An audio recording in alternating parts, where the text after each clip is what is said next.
Lately, I've been trying to simplify my closet, especially when it comes to pants, because why is it so hard to find a pair that actually looks good, travels well, and doesn't cost a fortune, Dan? Well, Mark, that's why I've been living in the Jet Setter pants from Jack Archer. One versatile pair designed to take you from work to weekend without missing a beat. These things are seriously impressive. The fabric is wrinkle-free, stain-resistant, and somehow still holds its shape all day. No sagging, no stretching, no weird baggy knees.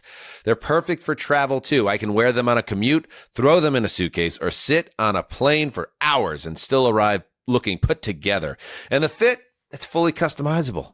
You choose your waist, length, and fit, athletic, slim, or straight. So whether you're tall, short, or somewhere in between, they actually fit you. Best part, they're just $89. For a limited time, get 15% off your first order using code GETJACK at jackarcher.com. Again, that's promo code GETJACK at jackarcher.com for 15% off your first order. Hey, Sal. Hank, what's going on? We haven't worked a case in years. I just bought my car at Carvana, and it was so easy. Too easy. Think something's up? You tell me. They got thousands of options. Found a great car at a great price. And it got delivered the next day. It sounds like Carvana just makes it easy to buy your car, Hank. Yeah, you're right. Case closed. Buy your car today on Carvana. Delivery fees may apply.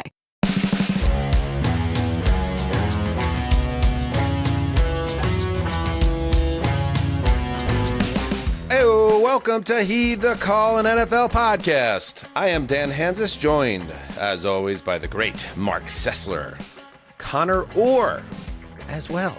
Of course, Justin Graver on the ones and twos. We back. Just one show last week, but now we start to ramp things back up, Sessy, as we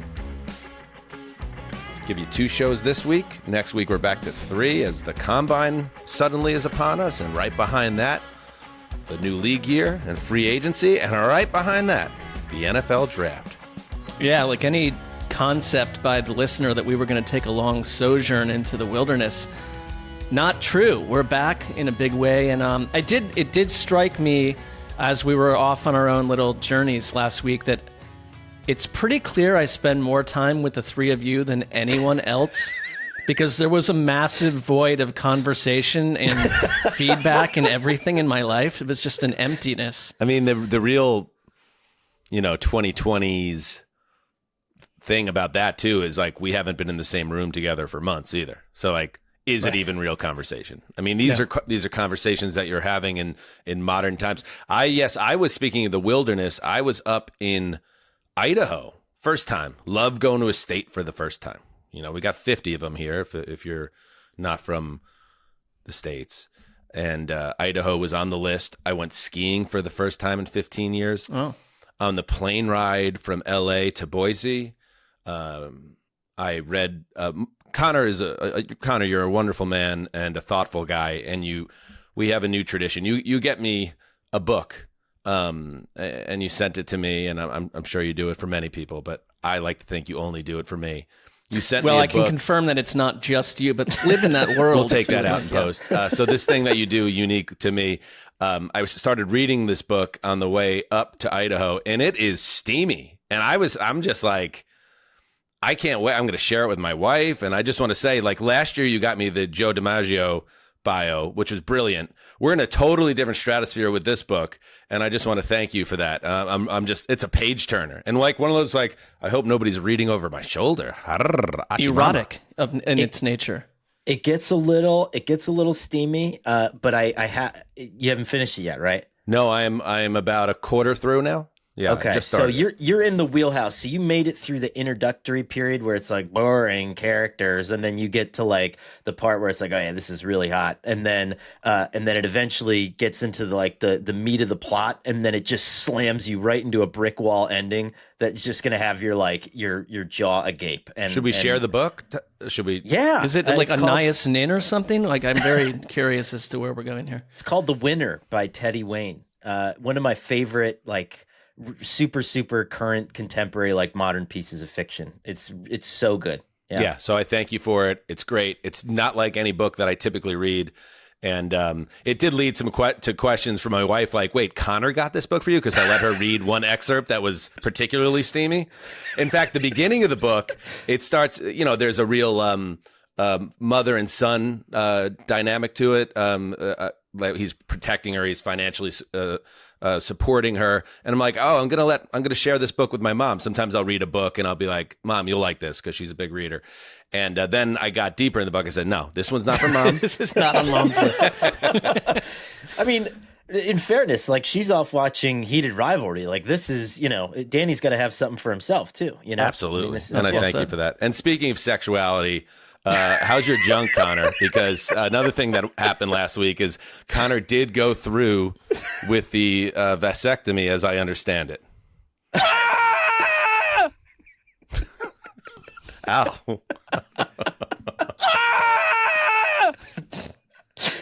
Yeah, I was waiting for something from Justin's little pet keyboard there before I started talking. I'm fine. It was a great process.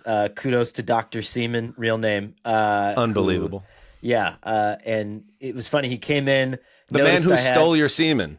Yeah, Right. He took it. It's like someone being named like Coach Soccer, coaching a soccer team. Like, it's almost like his name, every time he snips someone's nuts, like his name becomes more powerful. It's like one of those like those like sci-fi things where the alien has the tubes and he's sucking the brain power out of the universe and it's all going into his brain and it keeps swelling bigger and bigger. That's how I think Dr. Seaman is handling this and gaining power and strength. Do you think that's why he became a vasectomy doctor, because of his name? A urologist, Justin? Yeah. Whatever they're called. It's a wonderful question, Justin, and it's on target. That was a The Office reference / joke. Sorry. Good cultural ref, Justin. All right, back to the conversation. But you're feeling good? Because I remember Mark and I think, caught some serious strays from the listenership for not being sensitive to the process, or even questioning whether this is something a man should have a decision that he gets to make on his own. I'm not going back into those waters, Sessdog. Well, look, hold on. It's my body. I'll make the decision for myself. Right. You can send your anger at Mark if he's going to stay dug in. I'm going to opt out. Like, I just don't have time for that in my life. But in this case, Conor, you made this decision for yourself, for your family, and we're very happy for you. And I hope you're fully recovered. In some ways, you'll never fully recover. But again, I'm not wading into this conversation because I've already learned people have very strong feelings about how, these decisions get made on the male side. I completely missed the brushback from the listenership on this. I steadfastly, and Conor, it is your domain to do with as you wish, and to congregate with Dr. Seaman. But like, never in my life would I do this, because we don't know what will happen to our society. What if you need to be someone who can people a new wave of individuals? What if that were to come, or even just by choice later in life? So it's like, who's coming Mark, at me? You're never beating the alien allegations like this. Who is coming at me saying that they want me just to go do this out of pocket? Out of pocket, I have to go do it because someone else did it? Like, are you... Out of pocket, I like how the financial side of it creeps into the conversation. Well, no, just like with no internal desire, I must go follow in Conor's footsteps and have the same surgery done to me to comply with the wishes of our audience. I don't believe that's how this works. I see what we're going to be talking about in the next episode if it came from the subreddit. Well, we're very happy for you, Conor. We are. Yeah. I mean, I think it's okay. And I would say that the only like bump in the road was he came in and he saw that I was wearing all my Grateful Dead stuff. And so he pops open a Bluetooth speaker and he throws on Touch of Grey and he's like, pretty cool, right? And Basic. I said, I don't want my favorite music associated with what's about to happen. So could you just could be Olive Branch? Well, Dr. Seaman, he's like giddy because he knows that's all he's gonna get even more powerful with each procedure, and it's just like he can't even control himself. Yeah, you know what I mean. Good guy though. Good guy. Great doc. Go to Dr. Seaman in New Jersey. All right. Let's we've fallen behind on the news a little bit, so this is going to be a news show. Let's get into it. casually with one hand on it. I'm like, yo, I could kiss the wall right now. He's like, now he was like, I'm like, he's looking at me. I was like, hey, what? I'm looking at the road. He's not looking at the road. Okay, I understand the audio audience might be a little confused.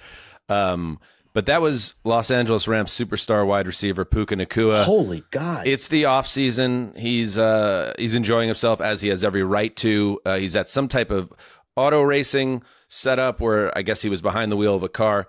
What he was saying, I don't know. I don't know what's going on with Puka Nacua in general. I have a new follow. I don't know if I should be following because I think it might be similar to our friend in Israel. Who is that again? Dove. It's this account, Polymarket Football, that just tweets a lot of different like crazy shit. And I know I probably shouldn't be following it because it's like following Dove. But at the same time, I see this clip and I'm like, okay, that's good for the show. But the attached caption to this video is, should the NFL conduct a mental wellness check on Puka Nacua? He does seem nuts. Let me just say this. Everything I'm seeing about Puka Nacua, like off the field, brilliant player, obviously. But you are insane if you let him continue on with the Los Angeles Rams, as long as Matthew Stafford is the quarterback and playing at a high level. You will rue the day you give this man an extension. You trade this man for a first-round pick and let someone else inherit the Antonio Brown portion of his career. Just one man's opinion, but I feel 100% certain this to be true. Well, is there a player that 6 months ago, in terms of off the field and demeanor, like Puka Nacua certainly felt a certain way to me. And after the 6 or 7 items and videos and drunken videos and bizarre videos that have come out in that time period since, I feel completely different about this guy. I do wonder if you're the Rams, and I'm not really, I don't have a hard and fast opinion on it at the moment, but they've been able to find their archetype wide receiver twice now in the Les Snead era. And really, it's just like their best wide receivers are the best wide receivers because they block and they're involved in the blocking scheme, and that's how they get open. Could they just find another? Could he do it again without having to commit an incredible? What is a wide receiver APY now? Jamar Chase after his last contract, are we up at like what is it, like almost close to $40 million, right? I mean, that's what we're going to have to commit to Puka Nacua. Top 10 quarterback money, right? Like that's what a top wide receiver costs. Yeah, I think that's a great point. They're good at scouting and finding the right player, and not necessarily at the top of a draft class. And this is with all due respect to Justin Jefferson, who got caught in a bad situation this past season. But I think Puka Nacua right now is the best wide receiver in the NFL, pound for pound.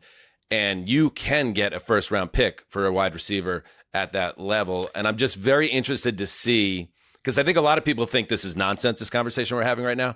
But just hold on this and see what happens when Matthew Stafford is no longer in the picture and the Rams are looking at a scenario where they have to pay Puka like a quarterback and worry how he's going to handle a situation where maybe they have some bumps in the road at quarterback as they transition out of the Stafford period of their existence.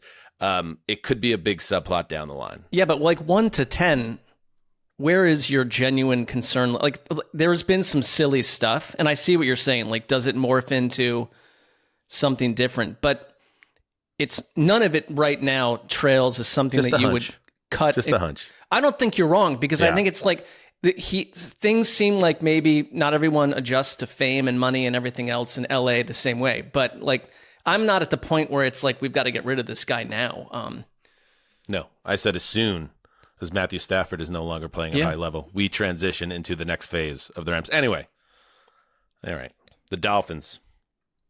Dolphins are doing work, man. The Dolphins know they need to enter a new era with Jeff Hafley, and they are not wasting any time. So they get a bunch of guys off the books, or at least off the roster. They release defensive end Bradley Chubb, wide receiver Tyreek Hill, guard James Daniels, wideout Nick Westbrook-Ikhine, all done over the course of like 24 hours. So they start there, and the biggest name there, obviously, I would say, is Tyreek Hill.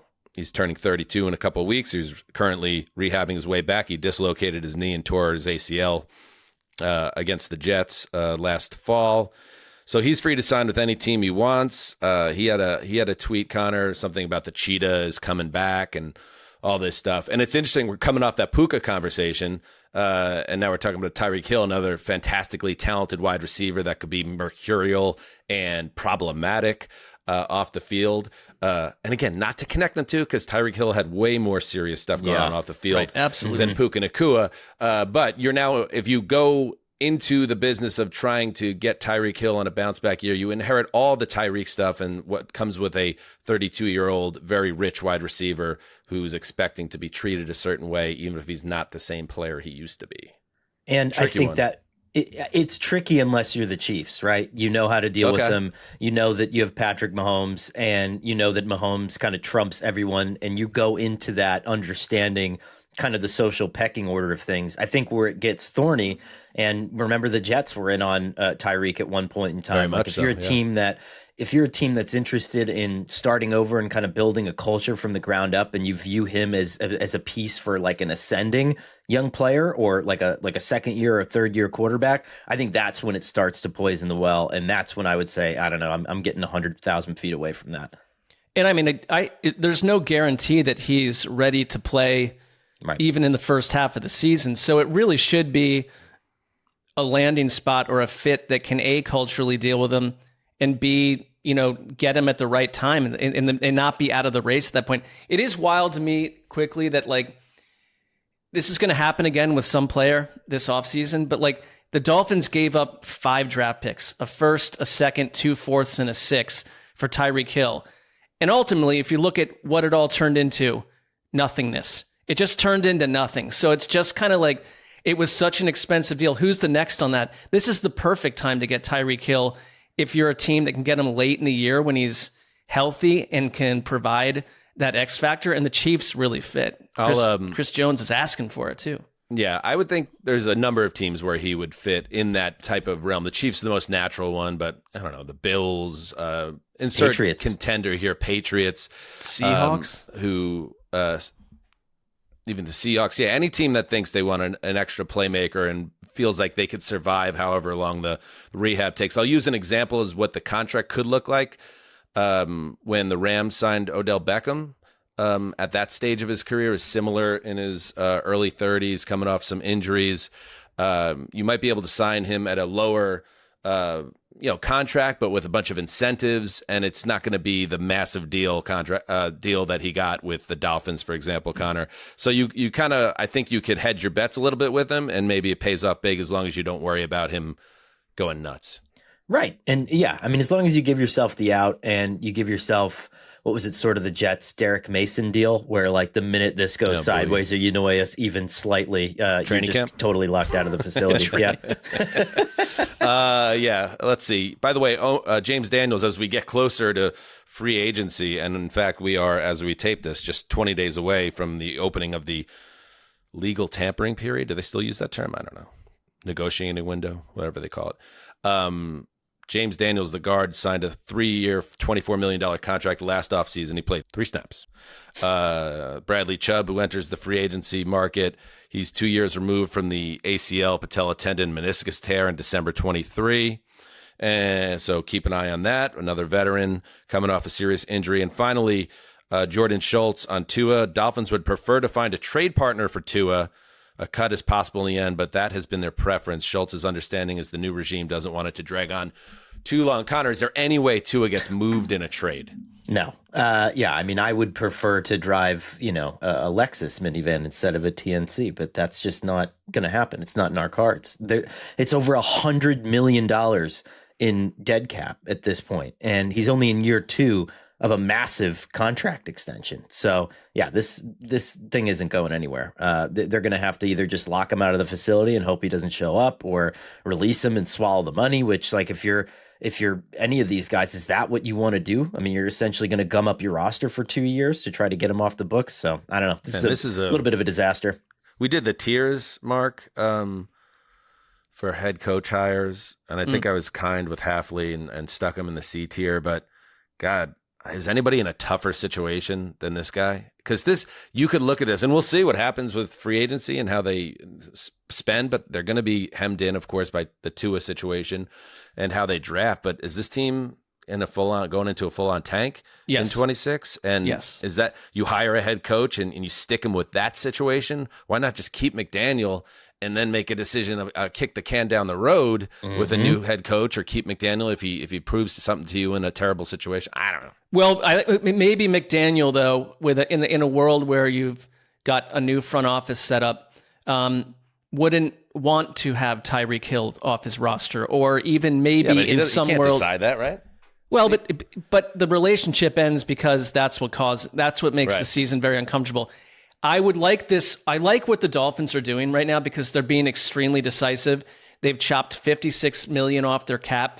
They feel to me like a tank candidate, especially if they find a way just to not play Tua, which is the answer there, and quietly come in fourth in the AFC East and be in good position for one of the quarterbacks in next year's draft. And you've told Jeff Hafley. Yet. I got to see I can't give out the lollipops until we see how they spend in free agency. No, that's true. But I think you tell Jeff Hafley, like, who's telling him this, but from ownership on down, like, this is a mulligan for Jeff Hafley this season in terms of what they perform, how they perform. You just hope that they mean it this time, and not like when they said it to Brian Flores when they secretly tried to replace him with Tom Brady and Sean Payton while he was tanking. Right, on yachts, multiple yachts. And the other crazy thing about these head coaches, they all are signing 5-year guaranteed deals. Right? Are these fully guaranteed, or is there offset money? Well, and it just seems there could be offset money. How did that happen? How did it get to the point where these teams that really view all these new head coaches as 2-year propositions, especially the newer guys, and they all get more than double that, and it's like, good job by the agents, but it seems completely out of sync with how the actual cycle works, where we're firing a quarter of these guys every year, and sometimes more, like this year. They better be patient with Jeff Hafley for multiple reasons, including the pocketbook. Well, then you've got like a Jets team or a Browns team that's paying 7 different head coaching regimes. Yeah, I think it's the only reason Aaron Glenn's is still head coach of the Jets. I think Woody would have fired him if it wasn't a 5-year. I think did you report that, Conor, or was that just some things you had heard? I think that was very much a part of the conversation this offseason, because Glenn rode in on that D'Amico Ryans high when it's $10+ million, 5+ years on those contracts, and it's a lot of money to pay out for doing nothing. Speaking of the Jets and Woody Johnson, finally a W for Gangrene. The NFL wins its grievance against the union regarding the report cards. I'm annoyed about this because this was nice little off-season content for us. Dig through those report cards, trash all the bad teams, really have some fun. And they're not allowed. They're effectively banned now. The union is no longer allowed to publish future player report cards, according to a memo distributed to all 32 NFL teams on Friday morning. The Players Association, however, said it will continue to collect the report card responses, but it just can't make them. It can't make them public. And yes, Woody Johnson, who was very butthurt, the Jets got an awful evaluation last year. I think they graded out as an F for numerous categories. And Woody, in his way, reportedly spearheaded the effort to get this thing out of the public ledger. This is interesting, Conor. Reports indicated that 11 teams were involved in the complaints. Woody was a spearhead in the effort. And also, some of it's like the Three Stooges of the NFL ownership group. I don't know how your boy Haslam's not in this group, but Woody Johnson, Michael Bidwill, David Tepper mentioned in the context of this ruling. I wonder why. Well, so here's the thing. 2 things. One, they're going to come out anyway, because when you have a document that you're not allowed to make public, what do? You leak it to like someone like me, right? That's my job. And get it to Conor Orr for all of these si.com. Go ahead. For all of these players, especially football players who have been using the NFLPA to push us out of locker rooms, maybe we think twice about that. We can help you for certain things like this. Like the the report cards have led to actionable change around the league, which is really why the owners hate it, right? They've had to redo locker rooms and training rooms. They've had to hire better chefs. They've had to do things. They've had to pay, which like a lot of teams do. They've had to upgrade facilities for friends and family, for the way that, your family gets to come to training camp practices, all that stuff. That's why they're mad. It costs them money, right? And the way that they're able to do that is through public embarrassment. And the vehicle via the public embarrassment is us. And so, maybe don't kick us out of the locker rooms. There you go. Like we're here to help. Pay attention. Damn it. And more than 80% of the players responded, which is more than ever. These things usually come out during the combine, which is helpful information for pending free agents to say, well, this team, I've got two teams I'm thinking about. This team gets an A and B in these categories. Then you got the Bengals who are getting an F for treating the families of players poorly, right? Or the Jets owner getting the worst grade among any owner. And you go to a Barnes & Noble and there's these ridiculous books I wouldn't read about CEO X writes on leadership. Here's how to be a leader. And you'd think that these guys, these masters of the universe types, right, would actually in a better world applaud and kind of embrace the challenge of doing better and being called out and say let's fix this. And it's the complete opposite. It's a terrible look for the NFL that these 32 owners, and it's not all of them equally, but that they completely reject the concept of critique and accountability in the public eye. Also, it's so stupid, right? Because they Streisand affect themselves all the time. And I think this is sort of the norm politically right now, where it's you're banning something or you're getting a host thrown off television and it just makes them more beloved and popular. Yep. By banning the report cards, you're only increasing the attention around the report cards. Speaking of Barnes & Noble, every time I go in there now to buy a copy of SI, there is a banned book section. It's the most popular section of the store because they're banning them everywhere. You know what I mean? That's where you got Dan's book for him, from what I'm understanding. Me out. And it's with Woody, what's the only thing worse than those terrible grades last year? People learning a year later, instead of pumping in resources to fix things and maybe getting a better report card the next year, you try to suppress the information. Imagine doing everything wrong all of the time. You're right. And somehow being a billionaire. He wasn't even born on third base. This man was born on home plate, went nowhere, thought he hit the home run. Yeah, okay. The old Al Gore treatment. Hey, if not for Al Gore, we wouldn't be doing this show right now. On the internet, Marc Sessler. Big Gore ups, Al Gore. invented the net. What? The information superhighway. All right, let's take a break and we'll continue on.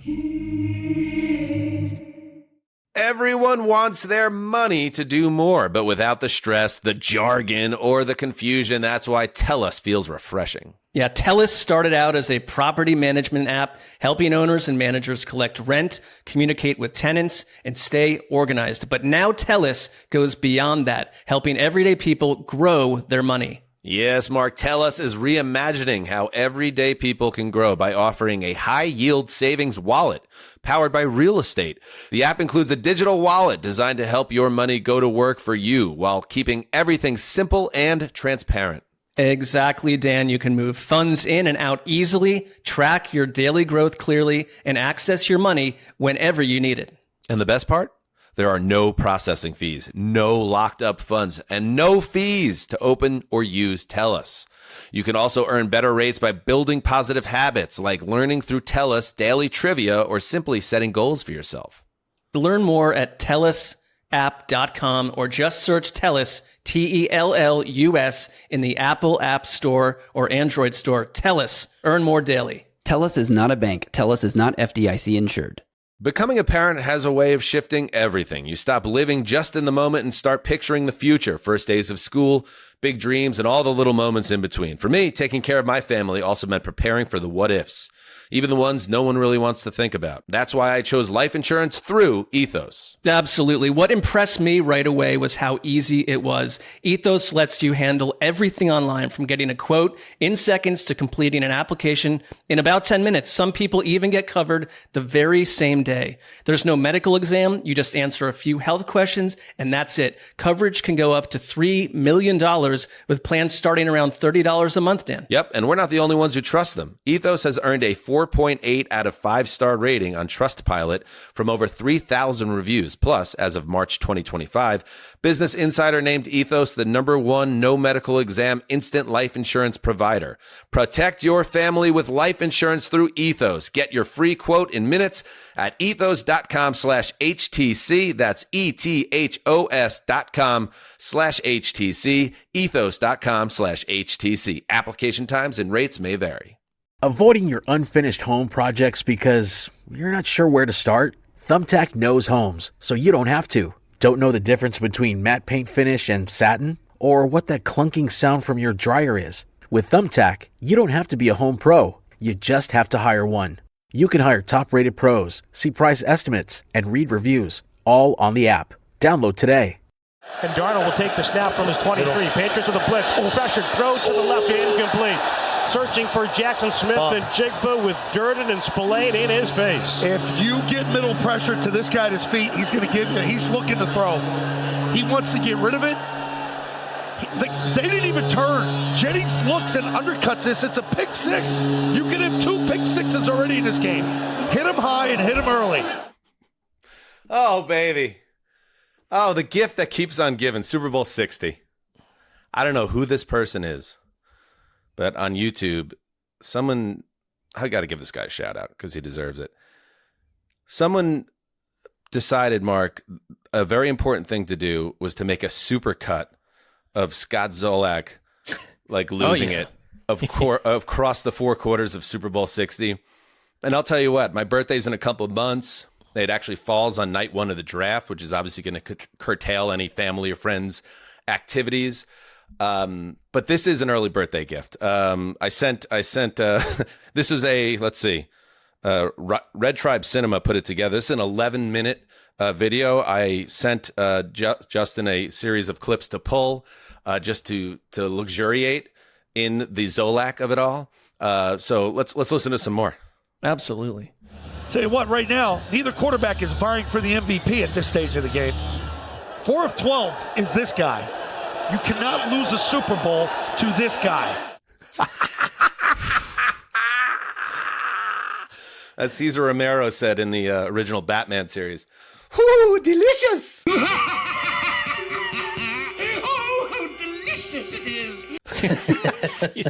A common thread in this reel with Zolak is, and maybe, and I understand, like what a low-hanging fruit thing for the old Zeuser, who's so pathetic with his horrible Jets team that this counts as joy. Yes, but that all checks out. And part of it, Mark, that brings me joy, and I feel like you'd feel the same if it was at the Browns, is in a way, this Sam Darnold game, losing to Darnold, is in this twisted way in the mind of the sentient Powerade bottle, like the Jets quarterback getting over on the Patriots after they had already thought they put him under the ground. So in a weird way, in just a slight way, Connor, the Jets won the Super Bowl against not the Patriots, but Scott Zolak. Yeah, you're certainly making the case for that. How about this? Now he's starting to lose grip a little bit. Now he's starting to get nervous, but he also feels like it's still right there. It's still right there. The Patriots can take their place atop NFL Mountain once more. You got to wake up on the sideline on offense. You're a play away from taking control of this game. Seriously. I think when you label him as sentient, it's a bit of a stretch. You feel like he's waking up to the reality of what is occurring here in his life. Here's again, he can't deal with the fact that Sam Darnold is about to put the Patriots in the ground in the Super Bowl after a Darnold incompletion that was, I believe, nearly a pick. Darnold pressure. Darnold moves up, slings it to the near side behind Walker. He's trying to throw it on the move. And that pass behind the intended receiver with Robert Spillane closing, maybe thinking about a pick. Run down the right sideline. I've seen enough. This guy's junk. How about Justin, the clip when he throws it slightly behind JSN near the half and Christian Gonzalez almost gets the pick at 6-0. God bless you, Mike. God bless McDonald on this. I mean, the skinny's there. He had him. Just a crap throw. That throws further to the inside. It's a touchdown for Seattle. I mean, they're going to eat him alive in the second half. You Now just it's gotta 16 score. seconds. This is bad. Detached from reality. Delicious. All right, I'm going to pause. I have some more, but we'll save it for the end of the show. We're just halfway through, Sessler. Wait, we're having Part a second 2 of Zolak Heavens to Meltdowns Betsy. coming up on our show later. Our show, which essentially doubles as like a Dan Fantasyland that tickles somewhere within. Why can't you just give me this, Mark? Do you understand what I just went through in an NFL season? Just let me have this. Are you not having it? You're having it. You have to let me, though. Just don't. I don't press the buttons. I just sit here and look into the camera. So everything's fine. Beautifully. You look beautiful and when you look in that camera. All right, we'll come back to it, though. It sounds like you want us to come back to it. So, I mean, I don't know what the purpose of the rest of the show will be until then. I cannot wait. Sound off in the live stream if you don't want us to come back to it. Let's head to old quarterback corner. Remember Derek Carr? Like, who remembers Derek Carr? Yeah, vaguely. Yeah. I always liked Derek Carr. I always thought he was a little better than he got credit for. One of those guys that was, in fact, both old quarterbacks are about to talk about, I always thought kind of were lightning rods when they weren't necessarily the problems for their middling teams for most of their careers. Derek Carr obviously had those years with the Raiders, went on to play for the Saints. It didn't go very well. He's in retirement. But Carr was on, he does a podcast with his brother called Homegrown. We used to work with his brother. We did. David Carr, nice guy, good guy. Maybe we should get David on the show if he's available. Good draft guy, yeah. Yeah. But anyway, he said he'd only retire, Derek Carr, to play for a Super Bowl contender. Let's check this out. Would I do it? Yes, obviously. Would I do it for anybody? Absolutely not. Nope, there's no way. I know. I told you two things. I'd have to be healthy, and I would want a chance to win a Super Bowl. That's two pretty good factors. And obviously, that's a tough thing to find. That's hard to do. That's not easy. I'm going to tell you right now, though, I know you're healthy. David, I have to point out, Connor, that Derek Carr looks like he's about 140 pounds. I mean, in good shape, but it doesn't look like he's in NFL shape right now. David Carr looks like the Terminator. Holy God. The best looking guy that ever worked in NFL Network while we were there. I always thought that he looks carved out of stone, has since he was a player. Well, yeah, David Ely also, but sure. Shout out Dave Ely, for those who know. They're sitting a little too close together for my liking, like the table space between them. Like it's a little more romantic than I feel like it needs to be. I mean, they're brothers. Yeah, but look at that. Like they're just, that's a lot. Do you have a brother, Connor? No, I don't. But that's like, it's just too close. They're just too close on the table. Like their clipboards are touching. I get that. It's a little anxiety raising to see them. Their knees are probably touching. Yeah, like that's. I look at the way he's sitting to try to relieve the lack of space between the two of them. If I did a podcast with Kevin Danger Hanzus, which would probably be an amazing podcast, I would love a setup like this, nice and intimate. There's no feelings of romantic you want your entanglement. quads smashing into each other? I want kneecap, smoking kneecap. All right. I don't think we're suggesting that the two brothers have a romantic connection. No. It's just I thought that's how we set up the conversation just now. Well, we'd correct that. That's not. I don't think that's where we're going with that. But let me get us out of this. I think it's interesting that. Do you want it like COVID lockdown? Do we want like plexiglass and masks? Like how do you want to set up the Derek David Carr podcast? Yeah, like another foot. Yeah, 6 inches even.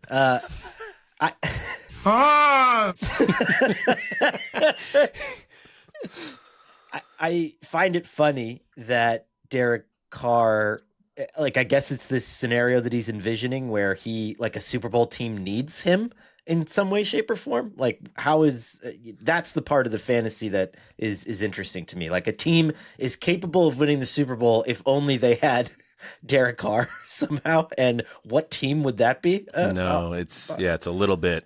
I think he's a little disconnected from what his value is on the market. As crazy as it sounds, like for my team, and remember the Summit, New Jersey Italian restaurant, Connor, that the Jets took Derek Carr to before they ultimately pivoted to, I don't know who it was, Brett Favre, maybe. No, not Brett Favre, Aaron Rodgers, who knows? But I wouldn't hate that. I feel like it would be an upgrade on Justin Fields and Tyrod Taylor if we're just trying to get through a year. But at the same time, like, Well, he's been out of the league for at least, was it 2 years or one? One. It would go horribly wrong. You don't put him on. Just like a low guarantee contract on a short term just to get you through a season. If you don't, but if he thinks there's a contender out there. Like who's the Minnesota Vikings? I guess would be a team that I think of that he would probably say I would love to play for that team and play for that coach.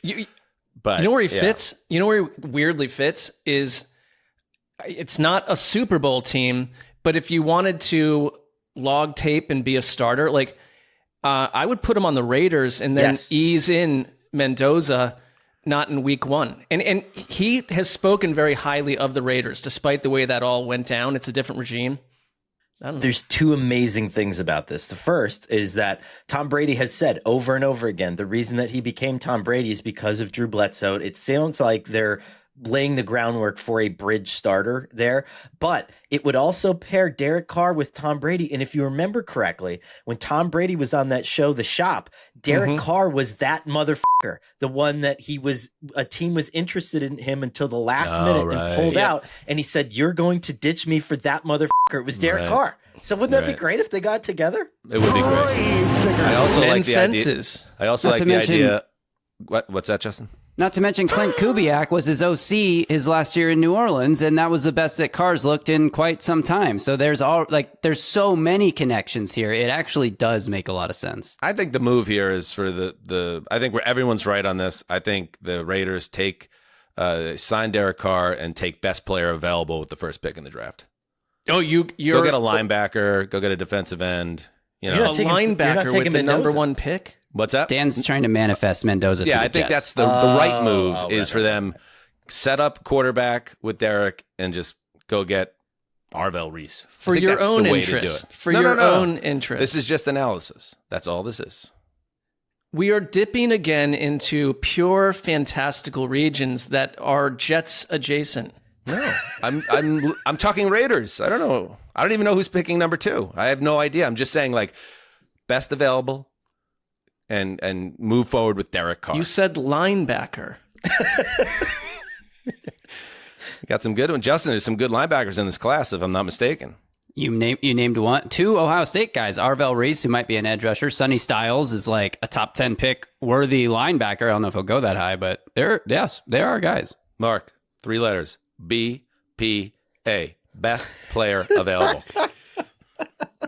Yes, sir. And I resent the implication, sir. All right, other old quarterbacks. Kirk Cousins. There he is. He possesses a lot. Kirk is an interesting figure. Well, he's not interesting, but he's kind of fun to talk about. He possesses a level of self-awareness that I admire. I look at him and I say, he knows. He said he was on the Kevin Sheehan show, DC Sports Podcast, and he says he knows why he's one of the more polarizing QBs of his era. And here's his take on that. Yeah, I think there were a few variables that were kind of all coming together. While we had success, it wasn't 15-2, it wasn't 14-3. It wasn't so much success that I'm holding up a Lombardi and there's really no room left to criticize. I think if you go 9-8, 9-7, you're still giving yourself that room to be criticized some. Okay, that's fair. Is there anything left? Kirk Cousins? Do you have any interest in Kirk Cousins, Mark? I think the one thing about being paired with Kevin Stefanski in Atlanta, it's a good fit for Kirk Cousins. It may be if he were younger and more spry, it could be a better fit than Michael Penix, but I'd stay put if possible and see what happens there. You got Michael Penix coming off of surgery. I totally agree. I think everybody's kind of airmailing him already to Minnesota, to go back to Minnesota and to challenge 9 for the starting job there. But the Falcons have enough cap space. I think when they release Kirk Cousins, they can just basically re-sign him again to what Cousins wants, which is like a fully guaranteed $15 to $20 million deal. I mean, that's kind of what he does, and he doesn't have to move, and he can work with Kevin again. I mean, I think that makes all the sense in the world. I mean, I don't think enough people are talking about the fact that Atlanta literally doesn't have another option. I mean, Michael Penix got hurt in November? I mean, and it was his third ACL injury. Right? Over on NFL Reddit, someone put together a compilation of all of Michael Penix's throws over 20 air yards. And I thought of it, Mark, when you said airmail, because it was pretty ghastly. And then he blows out his knee. So yeah, I think the Falcons need some Penix insurance here on multiple levels. And it's also a reminder, but not a harbinger of doom, Justin, but a reminder that Cam Ward has inherited the scepter of the second-year passer that everyone just assumes will make the leap in the upcoming season. It didn't happen with Penix, and the Falcons really would be very wise to cover themselves there. He's also not the guy. He wasn't drafted by the people that are running the team anymore either. So you just wonder, is he in the future at all for that team now? It happens quick. All right, I guess I buttoned that one up. So let's move on. Jamar Chase. I think we felt that you buttoned that appropriately. So yeah. How's your Penix, Connor? I could have used Penix insurance before I went to Dr. Seaman. Yeah. Jamar Chase is being open about the Bengals and their offseason expectations. He had a quote in the past week. Everybody pretty much knows what we need. He spoke with Russell Heltman on a wide range of topics. And I guess, Connor, I'll ask you, as someone who covers the league at large, how does Cincinnati get out of this mess they've been in, the soup they've been in for the past several years, beyond just Joe Burrow playing 17 games?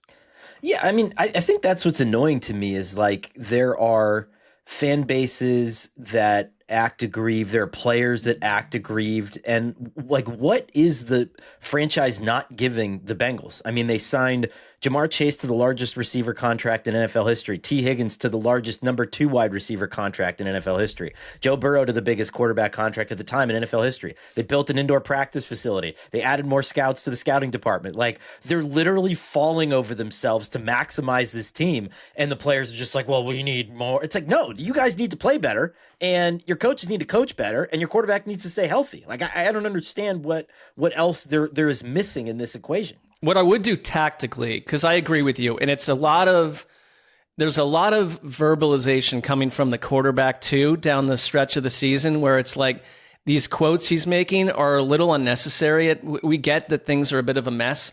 We don't need Burrow to go off verbally, but you've got the 10th overall pick. You've got, I think, 8 draft picks in this draft. If I were building the team on like Madden, I just go all defense. Like, they just completely inject this defense with like almost what the Seahawks did over the last couple of years, which was smartly pick defensive players left and right and shore up that side of the ball. That's been the problem. Like, I mean, and you've got $50 million in cap space going into free agency. Like, that, address that and maximize this quarterback and offense before it all floats away. Yeah. Stay right here. We'll take a break, and when we get back, we finish out this rundown. This episode is brought to you by Peloton. Break through the busiest time of year with the brand new Peloton Cross Training Tread Plus, powered by Peloton IQ. With real-time guidance and endless ways to move, you can personalize your workouts and train with confidence, helping you reach your goals in less time. Let yourself run, lift, sculpt, push, and go. Explore the new Peloton Cross Training Tread Plus at onepeloton.com. He's hit. The ball's loose, and the Seahawks recovered. Another sack of May, 5th of the game, and the Seahawks, Byron Murphy, has the takeaway. Seahawks gain possession inside New England's 40. Absolute ass kicking right here. Defensive ass kicking on an offense that has really no answer for you for what they do. Ooh, baby. Hope fading for the Zolak late in the third. I thought of you because I saw him at the Super Bowl. And was he wearing the shades? Me and Breer, I can't remember. Me and Bert were going to the NFL Experience to buy our kids like teddy bears or something like that, and it was like a long walk, and you had to go through all these security lines, and then when you get there, they tell you it doesn't open until 3, and it's like 11:25, and Zolak was just blasting out of the doors, and he's like, "Oh, this place isn't open," but he's just like he's like a professional wrestler that's always in character, and it was so good to see him just 10 out of 10. I want to give him a little pop here. Because the next clip I'm going to play, remember when the streaker ran out onto the field? Did a so nice good. job until he was floored. We should talk about that a little bit because the streaker, who, by the way, in the old days, you say streaker, I better see, some nudity, right? Now Sure. we're just taking our shirt off and it's a streaker, not a streaker. I mean, we're such a puritanical society overrun by just like religious fanatics that that's a streaker now? We took off our T-shirt. I don't know if the streaker community holds those views, but you'd say in action, you're right. They seem more puritanical. But I absolutely love that this streaker had an accomplice. I don't know if you saw it because he wore those Ray-Bans that have the camera in them. So his accomplice hops the fence, the wall or whatever. And by the way, getting down there couldn't have been easy. And just getting in the building had to be enormously expensive. I don't know. I don't even want to know the backstory. Maybe he got sponsored by some gambling hut or something. But so he has a guy that jumps, and I don't know if he was purely a diversion or it was like we're both going to jump and one of us is going to make it. That's probably what happened, but it worked perfectly. They both jump. One guy gets tackled by 2 guards immediately. Second guy and the guy wearing the glasses breaks through. And go find it online if you want to see what it looks like. So good strat. To streak or just get on the field, Ceci, in the Super Bowl, absolutely should have been shown on TV. Yeah, it was an accomplishment. It's a wonderful example of creating diversion, and it's a reminder that if you yourself wanted to attempt this, that you do the thing, you pair up, and when you are dealing with most of these security guards down on the field, their assumption is that they're going to go the entire game without having to deal with anything. So when suddenly you've got 2 running individuals, as they did, I thought it was wonderfully done. And it's kind of like when you're in Dealey Plaza and the umbrella man opens the umbrella the minute that Kennedy is taken out to show him that the soft on communism umbrella campaign of the Kennedy White House is one of the reasons he was taken down. It's the last thing he saw before he went out. Diversion, cops everywhere, no one knows what's going on. Did I explain that clearly? No, not to me. Just a lone gunman up on the 6th floor of the book depository. That's my feeling on it. The other thing about the security guards, too, is it's not like, no offense to any of them, but I mean, Ray Lewis isn't down there. You know what I mean? And it's kind of like when, in 2020, when you're sitting there and you're like, wait, like, how secure is like our election system? Like, if you really push it and you really stress it as far as it can go. And I wonder if the NFL is like, how like safe really is the field at the Super Bowl? If you think about it, like this isn't exactly, SEAL Team 6 down there, Yeah, that's fair. And here is Zolak, to his credit, not taking the typical announcer route, as you don't expect him to, with said quasi-streaker. Okay. Not a streaker. Used to be a great country. Here we go. About what transpired. Oh, we got a streaker. And now the fan has run out of the field. Touchdown! With Kyle Williams, the Patriots rookie receiver, going after him. Kyle. He cuts him off, and then the security personnel let the beat down pile on. Kyle Williams almost. It was funny because almost, yep. When you get angry. And you could tell, I mean, the Patriots are just getting their asses kicked at that point. And the way that you saw Kyle Williams move at that guy, you were like, he's about to just free the beast on this dude and let out some much needed frustration. Yeah, he pulls up at the last second. I love that part best with the streakers when finally the player gets to said bean and just rocks them to the turf. Like there's the old, I believe it was a Browns Steelers game where like if a fan ran out there and got just pile driven into the frozen turf. I think that's. I mean, the streaker, desserts. The quasi streaker nailed it on every level because he also, when you watch the any of the footage, but especially his camera footage. Who was the wide receiver recently retired? Was it Tyler Lockett, who was like famous for sliding down to avoid contact, never took a hit? I think it was Lockett. Like he would catch a slant or catch any type of like medium to downfield pass, and he would always just slide down. Probably saved his brain and extended his career, even if it didn't look overly macho. And I hope it was Tyler Lockett. Does that ring a bell for anyone? Because I don't want to be assigning to the wrong Justin person. is nodding Justin's correct. Nodding. No one else has ever heard of this or seen this. Okay. Thank you, guys. We're letting him have his moment. Yes. Let me know in the comments. I'm sure you will if I'm thinking of the wrong person. But even this guy slides down before he could take the punishing hit. And he actually, because it catches on the mic for the glasses he's wearing, he goes, "You got me. All right." He does the slide down. You guys got me. You guys Just got me. expertly done. Good job, Zolak. One more Zolak. Again, I'm going to give him credit here. I don't want to be overly negative on the Sentient Powerade bottle. He has a great take. They're playing Sweet Caroline at the end of the game. If you're from New England or you've lived in New England, Sweet Caroline is a song that gets played at every Red Sox game, but it doesn't hit the same when the Red Sox are losing, and a lot of people don't think it should be playing when they're losing. And so they're playing this as the Patriots are getting stomped, and here's Zolak's commentary on it. So this is what they're that's what you're going to do. This is what Red Sox do. When you get your ass kicked, play it at the end of the game. Be better. Be better. My daughter's getting married next summer. This is banned from the wedding playlist. We're not. I mean, I'm paying. It ain't getting in there. It ain't got a shot. I don't care Can how you much imagine the wedding him as a party wants it. father-in-law? That would be a trip. He won me over a little bit with that. Dan, I want to give you a compliment on this this project that you've put into the episode. Like you and these last two entries, these last two entries, I think you were very fair and balanced on the moments that Zolak had that were slightly positive. Thanks, Mark. Appreciate you. Well, what? Thank you. I appreciate that. Well, it was deserved. Don't need it, but I appreciate it. Let's throw it to a Myles Garrett. Mark, you set this one up. You added it to the rundown.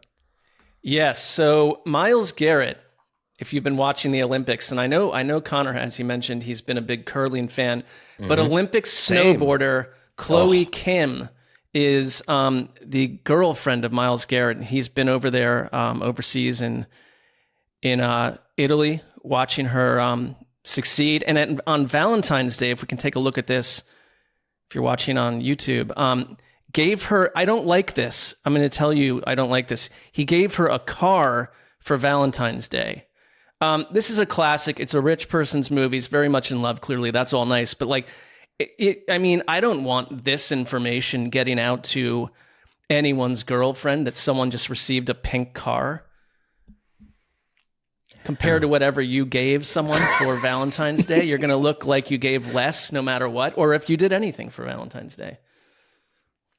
He's also wearing a sweatshirt that says, "I love my super hot, beautiful girlfriend." He is so very please in stay love. Away from me. He is very in love. Well, that way we calm down with the sweatshirt, though. Okay. I'm bothered for a very different reason than you are, and that is that NFL players just have this ability to suck the attention away from anything else in the room like a dying sun. And it's just like your significant other gets one day every 4 years where the national conversation is centered around your sport, and you're like, da da da da da da da NFL, look at me, I do something important too. And it's like, no, man, like just, you have like a giant telephoto lens camera, and it's like, oh, I'm interested in photography too. And it's like, no, just let her fucking snowboard. Like, just give her 2 minutes, and then you could do whatever you want. I totally agree. The Browns. Give me a break. It is very Myles Garrett to make it clear to us that he's got side hobbies like poetry and photography, and he's a well put together Renaissance man. Like when we started at NFL Media, we were blogging. Like, is he the new Arian Foster of the NFL? He's like, please, I want you to know how deep and varied I am. I think that Foster is in a bit of a different space where he, at a certain time in our culture where NFL players were learning how to use social media to become much more on our radar than we want them to be. I thought Arian Foster leaned into that hardcore. Garrett, is he that annoying as a personality? I don't think so. No. Sorry, Mark. I don't think so. I don't think he's annoying. Well, you just told the Browns to F off or whatever you came out of your mouth about a minute ago. Is what I'm saying makes sense though? Like, yes. even no, like, you absolutely nailed it. It's true. Just get out of the way. Give this woman her moment, because snowboarding, unless it's like ESPN 6, is not going to be, it's not going to be on NBC anytime soon. You know what I mean? By the way, like, just as an aside, like, so I got heavy into curling, like we said, because it's a sport of honor. Mark and I were talking about this earlier. So when there's a dispute, you just have to hash it out with the people there. There's no, like, nobody's going to come and stop. Bunch of people bitching at each other. No official. It's great. Right. Yeah. And then I got deep into like ice dance. And then there's like documentary on Netflix about the people who are in ice dance. Holy shit. Like, this is, like, I don't know. There's another life for me out there covering these sports. Yeah, I was going to say nothing makes more sense to me than Conor really digging in on the granular details of the Winter Olympics. Yeah, it's the whole Orr Not family even the Summer too, Olympics, right? like specifically the Winter Olympics really connecting with Conor. In fact, if I know my Conor, he might have a totally 180 take on the Summer Olympics. Seeing it as vacuous and not worthy of the coverage it gets. But the Winter Olympics, which is kind of lower in the pecking order, is this wonderful, beautiful thing. And the idea of the curling, which I watched a bit of this weekend, which is just an insane sport, by the way, to try to figure out in real time and do that test, which I think everybody should do. When you're having a conversation with somebody, like I said, I was up in Idaho hanging out with our friends and staying at their parents' beautiful house in the mountains, and we're watching curling, and we're having a couple cold ones. Nobody knows what's going on, but we don't look it up on our phones. We just try to figure it out. And just think, when you're having a conversation, and there's like you're trying to think of like who is that closer of the Chicago Cubs in 1997, and you're both right there, and you can't quite get it. Don't look it up. Just let it hang out there, and maybe it comes back to you. And maybe it doesn't. But watching curling and trying to figure out what the fuck it means that somebody has the hammer. And why so there are 9 of these innings? Why isn't the hammer going back and forth? Like, what are they trying to get in on the Olympics logo or in the green? What's going on? I love that. I love just trying to figure something out that is almost impossible to figure out. Yeah, I'd Google it. No, I'm with you. I think what I think is funnier and more amazing, right? And especially if you have a good announcer like Lee Diffie, like the British guy. And the Diff Master, yeah. There was like the women's biathlon the other day where this Italian lady on skis just comes from 5th place and like knocks over 5 targets. And they're like, unbelievable. And you're just sitting there like, yeah, what the fuck? All right, this is great. I don't know, man. Everyone talks about getting a vasectomy during the Masters. But getting a vasectomy during the Winter Olympics is wired, Smart. man. Like, my God, it was like 24-hour programming. I didn't have to leave the couch. I mean, the other, like, Conor, you did mention that over text. And, like, I just did the thing where it's like, I'd Google it trying to, like, counter Dan, but then, like, Conor's like, I agree with you 100%, and I want to, like, but it's like, you also could watch the Olympics 24/7 and not get a vasectomy. Just throwing that out there. That is another option. I've watched plenty of Olympics without anyone sticking a sharp object into my scrotum. I knew you were going to catch a stray when Mark didn't get an agreement. I guess the question is that the only way that you're allowed to watch the Olympics that much? Like, was it because you were felled and injured? Two sides of a coin, Mark. It doesn't, like, nobody has to be a winner. Like, I'm just I didn't asking, win why because would Conor you agreed with me? Like, it was just Conor did agree. It doesn't go anywhere beyond that. You do recognize that I was simply opting for wordplay there, saying I would just Google it. I also like to mentally solve problems without jumping on the internet, like with a friend in a snowy environment like Idaho with a cold one in the hand or whatever. So why did you say that? I don't know, because it's just the way the show works. So, just to tie this up, like, again, not knowing what's going on is sometimes fun. I watched Best in Show, the Christopher Guest film, for the first time on Thursday before I got on the plane, or Wednesday Wow. night. And really enjoyed it. I was looking for a movie how about 90-minute movies? How about we make more of those? Now we agree. That's a perfect 90-minute movie. Disagree with Mark. Quick, Connor. And and I wish, like, I would love, as I'm looking to, have different revenues of income in my life, to be like the Fred Willard, the Buck Laughlin. So pair me at the Winter Olympics with like an Englishman that knows everything about curling, and then I'm just totally clueless, trying to offer anything and just constantly being just like corrected or ignored. I want to be in a Buck Laughlin role at the Winter Olympics in 2030.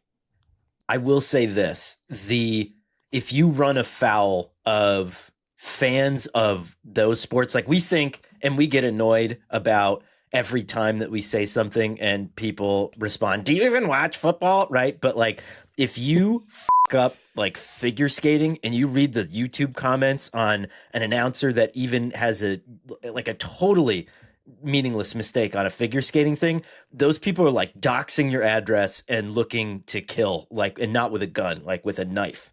It's insane. An intimate crime. Yeah, so just be careful. Yeah. The victim must know the perp. I'm just saying, just be This is careful. up close. You're not really going to be able to have a lot of fun with it. Stay away from discussing or commenting on speed skating or ice sports. Yeah. Ice dance, baby. All right. That's that.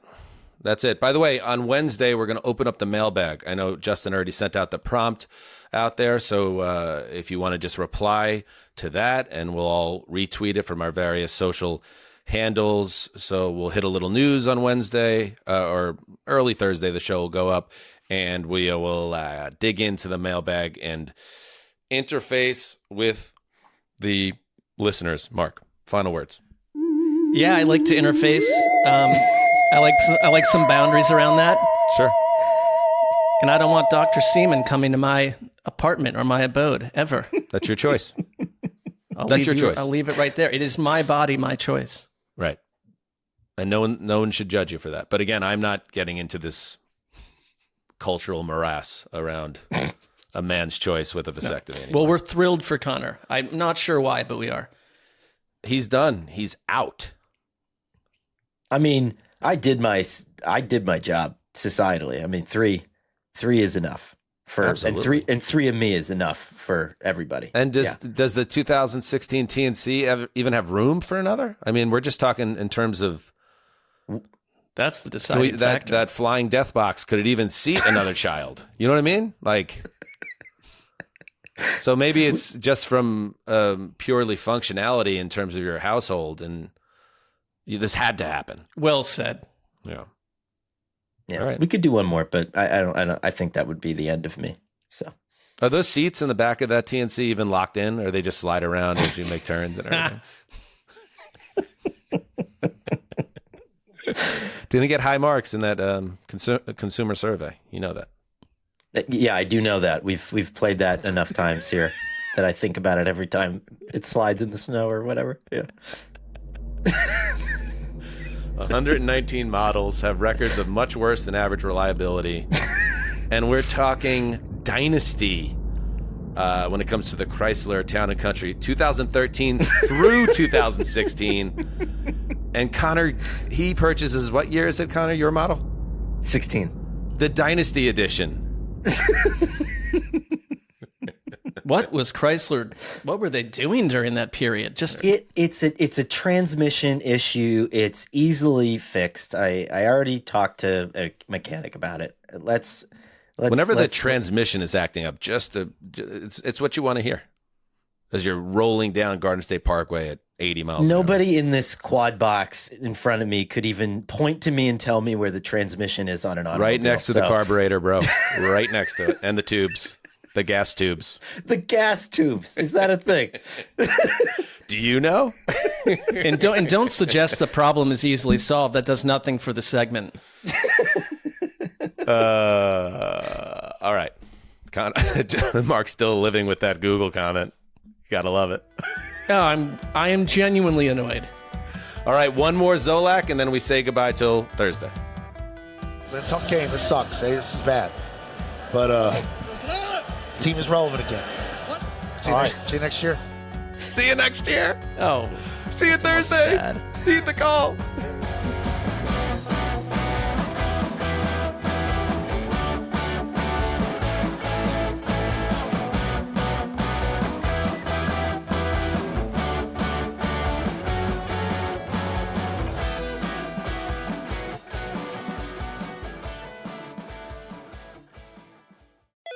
LifeLock, how can I help?